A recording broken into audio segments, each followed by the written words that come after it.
In a small village called Amuaka, there was a woman named Mama Neka. Mama Neka was famous for her delicious meals. Everyone in the village loved her cooking. Her jollof rice was so sweet that people would fight over the last spoon. Her egusi soup was so tasty that even the chief, who had eaten in big cities, always praised her food. Mama Neka owned a small restaurant by the roadside. Every day, people from far and near would come to eat. Some said her food had magic because no one could cook like her. Women in the village would beg her for her recipe, but she always smiled and said, "It's just my little secret." What nobody knew was that Mama Neka had a strange secret. Late at night, when the village was quiet and everyone was asleep, she would go to the old mortuary near the river. The mortuary was a scary place. People said ghosts lived there, so nobody dared to go close. But Mama Neka was not afraid. She would sneak into the mortuary with a small calabash. She would go to the room where dead bodies were kept, collect the water that dripped from them, and pour it into her calabash. She called it the water of the spirits. Mama Neka believed this water made her food special. She would mix it into her pots, smiling as the aroma filled the air. "The spirits bless my cooking," she would whisper. One day, a young boy named Chitty, who loved Mama Neka's food, decided to follow her. Chitty was curious because his mother always said, "How can one woman's food be sweeter than everyone else's?" So, Chitty hid behind a tree near Mama Neka's house. When the clock struck midnight, Chitty saw Mama Neka leave her house with her calabash. She walked quickly, looking around to make sure nobody saw her. Chitty followed quietly, his heart beating fast. He had heard stories about the mortuary but never thought anyone would go there at night. Chitty watched as Mama Neka entered the mortuary. He waited outside, too scared to go in. After some time, she came out, holding her calabash carefully like it was gold. Chitty saw her smile as she walked back home. The next morning, Chitty sat in Mama Neka's restaurant, staring at his plate of jollof rice. It smelled amazing, but now he wasn't sure if he could eat it.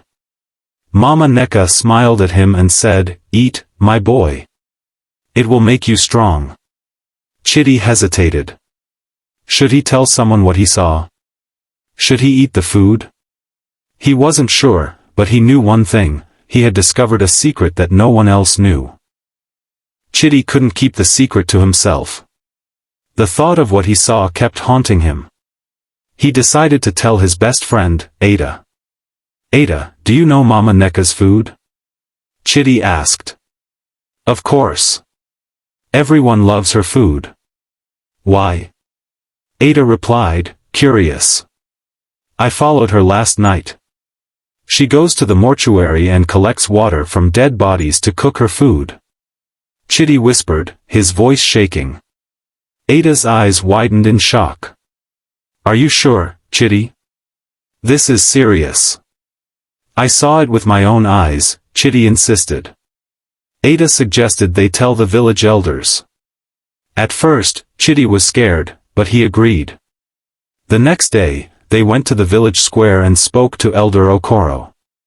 The elder listened carefully and called for a meeting of the entire village. When everyone gathered, Elder Okoro asked Mama Neka to come forward. "Mama Neka," he said, "the children have told us something strange.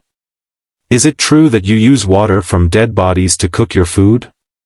Mama Neka's face turned pale, but she quickly laughed. "Ah, Elder, what kind of story is this? How can I do such a thing?" Chitty stepped forward. "I saw you, Mama Neka. I followed you to the mortuary." The villagers gasped. They began murmuring among themselves. Elder Okoro raised his hand to silence them. "Mama Neka, if this is not true, then you must let us search your house." Mama Neka had no choice. The elders and some strong men went to her house. They searched everywhere and found the calabash hidden under her bed. It still had some of the strange water in it. When the villagers saw this, they were horrified. So it's true, they shouted. Mama Neka fell to her knees, crying. Please, forgive me. I only wanted my food to be the best. The spirits bless the water. That's why everyone loves my cooking. But the villagers were angry. They banned Mama Neka from ever cooking or selling food again. Her restaurant was closed, and she was asked to leave the village. From that day, no one ever heard from Mama Neka again. Some said she moved to a faraway land, while others believed the spirits she had been calling upon finally took her away. As for Chitty, he became a hero in the village for uncovering the truth. The villagers learned to appreciate simpler meals, knowing they were cooked with love, and no strange secrets.